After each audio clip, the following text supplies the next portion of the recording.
एक कहानी ऐसी भी सीजन 3 प्रवीण के साथ। लीना का फोन होल्ड पर था। एक ही बात उसे बार बार उसके फोन पर सुनाई दे रही थी। आपका कॉल होल्ड पे रखा गया है, कृपया लाइन पे बने रहे। कस्टमर केयर में दूसरी ओर बैठा विष्णु कॉल होल्ड पर रखकर बाथरूम गया था। बहुत देर से एक के बाद एक कॉल अटेंड कर रहा था। इस वाली पर रोक नहीं पाया और सोचा प्रॉब्लम 10 सेकंड की ही है, अभी सॉल्व कर दूंगा, और बिल्कुल वैसा ही किया भी उसने। बाथरूम से लौटकर तुरंत लीना की परेशानी ठीक की और थैंक यू बोलकर फोन रख दिया।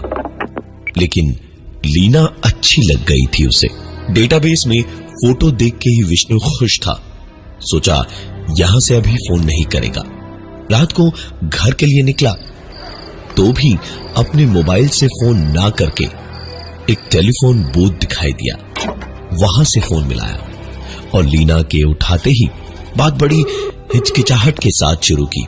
पहले तो लीना पहचान नहीं पाई, तो विष्णु थोड़ी घबराहट और एक मुस्कुराहट के साथ बोला, मैं उसी कस्टमर केयर में काम करता हूं। याद है आपने आज अपनी वारंटी एक्सटेंड करवाने के लिए फोन किया था मुझे। इस पर लीना भी थोड़ा शर्मा कर बोली, तो फिर बूथ से फोन क्यों कर रहे हो? विष्णु को जरा अजीब लगा कि लीना को कैसे पता कि वो किसी पब्लिक बूथ से फोन कर रहा था। तो लीना ने बताया कि कॉइन डालते ही एक बीप की एक आवाज उसने सुनी थी, जिससे वो सब कुछ समझ गई। अब जाकर विष्णु थोड़ा ठीक हुआ और उसने कहा, वो किसी कस्टमर से तो ऐसे बात नहीं कर सकते ना, लेकिन तुम बहुत अच्छी लगी तो मैं खुद को रोक नहीं पाया। ये सुनकर लीना शर्मा कर जरा सा हंसी और उसने कहा, अरे मैं आज के जमाने की लड़की हूँ, दिक्कत होगी तो ब्लॉक कर सकती हूँ। I can take care of myself. Vishnu भी समझ गया कि बात बन रही है। लीला ने उससे पूछा कि वो फिलहाल कहाँ है, तो विष्णु ने उसे जो जगह बताई, उसका नाम सुनते ही लीना खुश होकर बोली, ये तो मोड़ पे ही है। तुम एक काम करो ना, सामने लंबी वाली बिल्डिंग के 8th फ्लोर पे आ जाओ। मैं यहीं रहती हूँ। मैं तुम्हारी तरह नहीं हूँ, तुम्हें होल्ड पे नहीं रखूंगी। विष्णु की तो आज लॉटरी लग गई थी। उसने बाइक उठाई और सीधा लीना के बताए फ्लैट पर पहुंच गया। लेकिन पहुंचते ही समझ गया कि मजाक हुआ है उसके साथ। शायद दरवाजा बंद था और ताला लगा था। विष्णु हताश होकर वापस जाने को पलटा ही था जब उसने देखा परी जैसी खूबसूरत लीना सीढ़ियों से उतर रही थी। हाथ में एक बंडल कपड़े थे, जरूर छत से कपड़े लाने गई थी। विष्णु को देखते ही मुस्कुराई और बालों को कान के पीछे फंसा के बोली, वो यहाँ पे बहुत प्रॉब्लम है चोरी वोरी की, इसलिए हर वक्त लॉक रखना पड़ता है। दोनों के चेहरे पर थोड़ी हया, थोड़ी शर्म और ढेर सारा एक्साइटमेंट था। लीना ने ताला खोलकर दरवाजा खोला और विष्णु के अंदर आते ही इधर उधर देखकर लीना ने ग्रिल गेट बंद करके उसकी जाली से हाथ निकालकर ताला लगाया, ताकि ऐसा लगे कि ताला बाहर से बंद है और घर के अंदर कोई नहीं है। विष्णु तो घर में घुसते ही खुश हो गया। बड़ी ही मदहोशी भरी भीनी भीनी सी खुशबू चारों ओर फैली थी। बेहद खूबसूरत सजावट थी। बड़ा ही गजब का माहौल हो गया था। लीना ने विष्णु को बैठने को कहा और बोली कि वो 5 मिनट में कॉफी बना के ला रही है। 5 मिनट हुए, 10 मिनट हुए, 20 मिनट हुए, लेकिन लीना नहीं लौटी।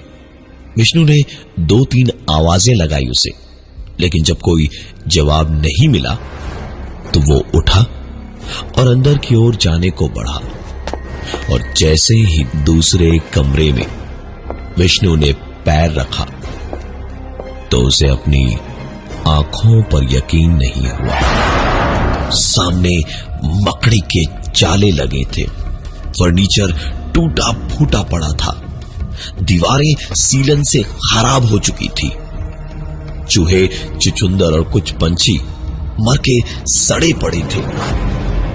बदबू ऐसी थी कि बस उल्टी ही हो जाती। अभी विष्णु उस कमरे से वापस उसी खूबसूरत से कमरे में आने को निकला तो अब ऐसी घिन आई उसे जैसे उन सड़े गले जानवरों का सड़ा हुआ मांस उसके बदन पर मल दिया हो किसी ने, क्योंकि वो खूबसूरत सा घर पूरे का पूरा किसी शमशान से कम नहीं लग रहा था। विष्णु अपनी आंखों पर यकीन नहीं कर पा रहा था कि ये हुआ क्या था। अचानक वो पूरे घर में इधर से उधर अंधेरे में गिरता पड़ता बस भागे जा रहा था। विष्णु का ऐसा हाल था जैसे उसे बक्से में बंद कर दिया गया हो, हवा बिल्कुल भी ना हो और उस घुटन में उसके शरीर में कीड़े मकोड़े रेंग रहे। विष्णु पागलों की तरह कभी इस दरवाजे को पीटता तो कभी उस खिड़की को तोड़ने की कोशिश करता, लेकिन भागने का कोई रास्ता था ही नहीं। फ्लैट 8वें माले पर था, वहां से तो कूद भी नहीं सकता था। विष्णु को कुछ वक्त लगा ये समझने में कि वो ऐसे नहीं भाग पाएगा वहां से। उसने आखिरकार खुद को संभाला, शांत किया और फोन निकालकर अपने दोस्त को बुलाने को फोन किया। जब उसने फोन किया तो किस्मत बुरी होने का मतलब क्या हो सकता है, वो उसे फोन की दूसरी ओर से आती आवाज ने समझा दिया। आपके पास पर्याप्त बैलेंस न होने के कारण आप ये कॉल नहीं कर। दिल तो किया कि फोन वहीं पटक कर तोड़ के टुकड़े टुकड़े कर दे, लेकिन वही फोन ही उसे वहां से निकाल सकता था। कस्टमर केयर में काम करता था विष्णु। इतना तो पता था कि हर जगह कस्टमर केयर में 3 मिनट के 50 पैसे नहीं लगते। कहीं कहीं बिना चार्ज के भी फोन कर सकते हैं और किसी भी एग्जीक्यूटिव से बात हो गई तो कम से कम इंसानियत के नाते ही सही कुछ तो मदद करेगा ना। विष्णु ने अपने पास रखे 1-2 नंबर निकाले और पहला नंबर मिलाया। 2-3 ऑप्शंस के बाद कस्टमर केयर एग्जीक्यूटिव से बात करने की बारी आई तो किसी के फोन उठाने से पहले ही आपका कॉल होल्ड पे रखा गया है। आपका कॉल हमारे लिए महत्वपूर्ण है, कृपया लाइन पे बने रहे। 10 सेकंड भी इंतजार करे, इतना सब्र नहीं था। वक्त और हालात थे ही ऐसे। विष्णु ने तुरंत दूसरे नंबर पर फोन किया तो उस पे भी आपका कॉल होल्ड पे रखा गया है। आपका कॉल हमारे लिए विष्णु ने महत्वपूर्ण है, एक के बाद कृपया एक लाइन पे बने सब रहे। पे कोशिश की, लेकिन हर बार यही हुआ। आपका कॉल और आखिरकार होल्ड पे रखा- अचानक उसे लगा जैसे वो तो जमीन पर नहीं खड़ा था बल्कि गीले सीमेंट में धंस रहा था। और जैसे जैसे घुटन बढ़ती गई और गले तक फंसा तो सामने लीना खड़ी थी और हाथ हिलाकर मुस्कुराती हुई अलविदा कह रही थी। जब अचानक हे विष्णु, विष्णु सो गए क्या? विष्णु ने एक झटके से आंख खोली तो पाया कि वो वहीं सोफे पर बैठा हुआ सो गया था और ये सब कुछ एक बहुत ही बुरा सपना था।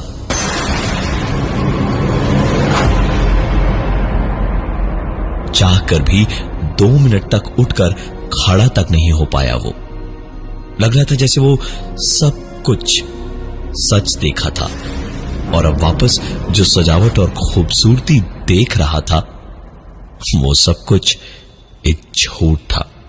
सच्चाई और झूठ के बीच के फर्क और फासले पर यकीन नहीं हो रहा था विष्णु को। विष्णु ने किसी तरह खुद को संभाला, चारों ओर घबराई और डरी हुई एक नजर घुमाई। यकीन हुआ जब कि वो ठीक ही है और अब सब कुछ सही है।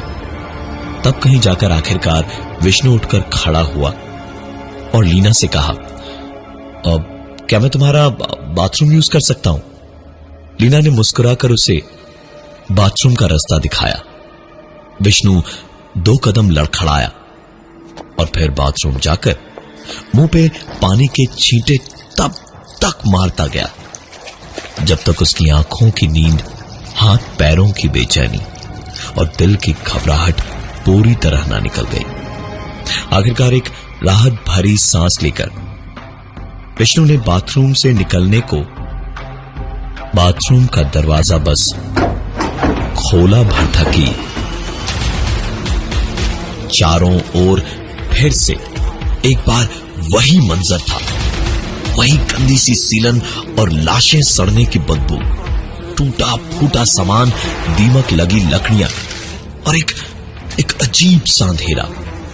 विष्णु ने वही किया जो कोई भी करता। तुरंत एक झटके में उसने दरवाजा वापस बंद कर दिया और वापस नल चलाकर मुंह पे पानी के छींटे मारने लग गया। बहुत मुश्किल से विष्णु ने अपने आप को किसी तरह संभाला और इधर उधर चारों ओर देखा। बाथरूम बिल्कुल ठीक था। विष्णु की थोड़ी सी हिम्मत बढ़ी तो उसने दरवाजा जरा सा खोलकर झांका तो जान में उसके जान आई। सामने ही सोफा था। लीना उस पर बैठी कॉफी पी रही थी। विष्णु ने बाहर निकल के दरवाजे को बंद किया और जाकर चुपचाप लीना के पास बैठकर बोला, लीना, आई गेस यार तुम्हारे घर में ना कुछ गड़बड़ है। मुझे ना बार बार अजीब अजीब सी चीजें दिखाई दे रही हैं। ऐसा लग रहा है जैसे यहां कुछ तो है जो मुझे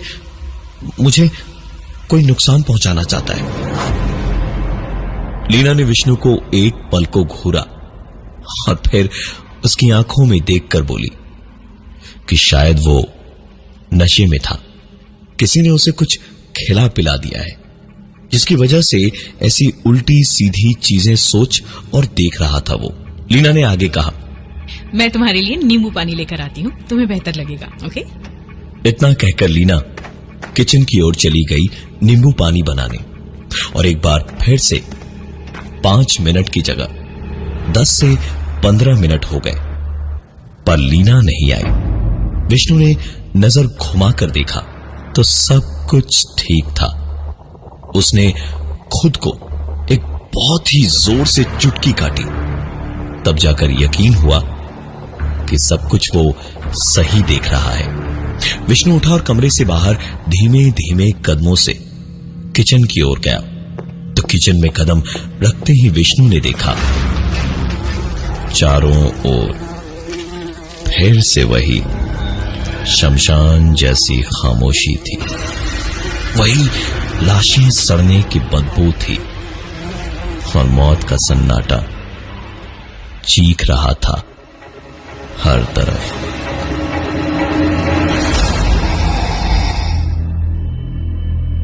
लेकिन लीना कहीं दिखाई नहीं दे रही थी।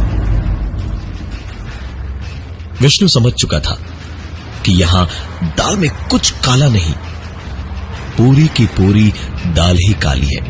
उसने तुरंत जेब से फोन निकालकर दोस्त को फोन मिलाया तो आवाज आई, आपके पास पर्याप्त बैलेंस न होने के कारण आप ये कॉल नहीं कर सकते। विष्णु को यकीन ही नहीं हुआ इस पे। अभी सवेरे ही 500 रुपए का रिचार्ज करवाया था और ये तो पहला फोन था जो उसने किया था। सपने में देखी हुई तरकीब लगाकर कस्टमर केयर में फोन मिलाया तो वहां भी सपने में जो देखा था वैसा ही हाल हुआ और सुनाई दिया, आपका कॉल होल्ड पे रखा गया है। आपका कॉल हमारे लिए महत्वपूर्ण है, कृपया लाइन पे बने रहे। विष्णु एक आवाज सुनकर दोबारा अपनी नींद से जागा।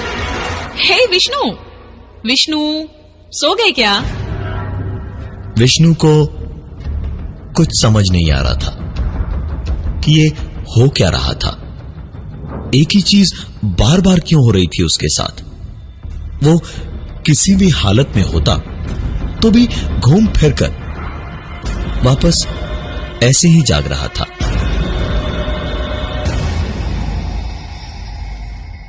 लीना एक छोटे शहर से बड़े शहर में नौकरी करने आई लड़की थी। दिन भर ऑफिस का काम और फिर रात को खुद ही खाना बनाकर खाना खाना, कभी कभार दोस्तों के साथ घूमना फिरना, बस यही थी उसकी जिंदगी। सीधी सादी सी लड़की थी वो। बड़े शहर में आकर भी घर से जुड़ी हुई थी, अपनी मिट्टी को भूली नहीं थी, किसी की भी मदद को हमेशा तैयार रहती थी।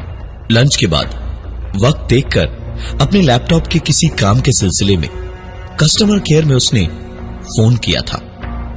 काफी दिनों से वो कोशिश कर रही थी, लेकिन हर बार फोन इतना लंबा होल्ड करवा देते थे कि काम तो होता ही नहीं था और टाइम अलग से बर्बाद हो जाता था। आज तो उसने सोच लिया था कि काम करवा के ही मानेगी।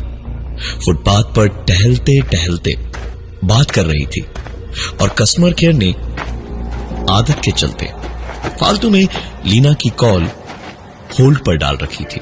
आपका कॉल होल्ड पे रखा गया है। आपका कॉल हमारे लिए महत्वपूर्ण है। कृपया लाइन पे बने रहे। लीना ने एक नहीं 2-3 बार फोन किया, लेकिन हर बार वही एक किस्सा। गुस्से में फोन होल्ड किए हुए ही रास्ता पार करके वापस जाते वक्त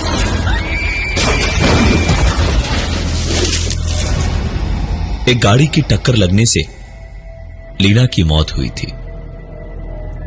एक वक्त था जब कस्टमर केयर ने लीना को होल्ड पर रखा था और आज एक वक्त है जब लीना नाम की लड़की किसी कस्टमर केयर में फोन करे और उसका कॉल कोई होल्ड पर रख दे तो वो उनकी जिंदगी होल्ड पर डाल देती है। उनकी जिंदगी को वो एक भयानक मोड़ पर ले जाकर रोक देती है और बार बार उनके साथ एक ही जैसी दर्दनाक और भयानक चीजें होती है और जिंदगी की सारी खुशियां होल्ड पे आ जाती है। हाय कस्टमर केयर। मैं लीना बोल रही हूँ। वो एक्चुअली मुझे अपने लैपटॉप के वारंटी एक्सटेंशन के बारे में पूछना था। Yes ma'am, happy to help you. आप प्लीज 1 मिनट फोन होल्ड करेंगी? या sure. Thank you so much. मैं हूं प्रवीण और ये थी आज की एक कहानी ऐसी भी।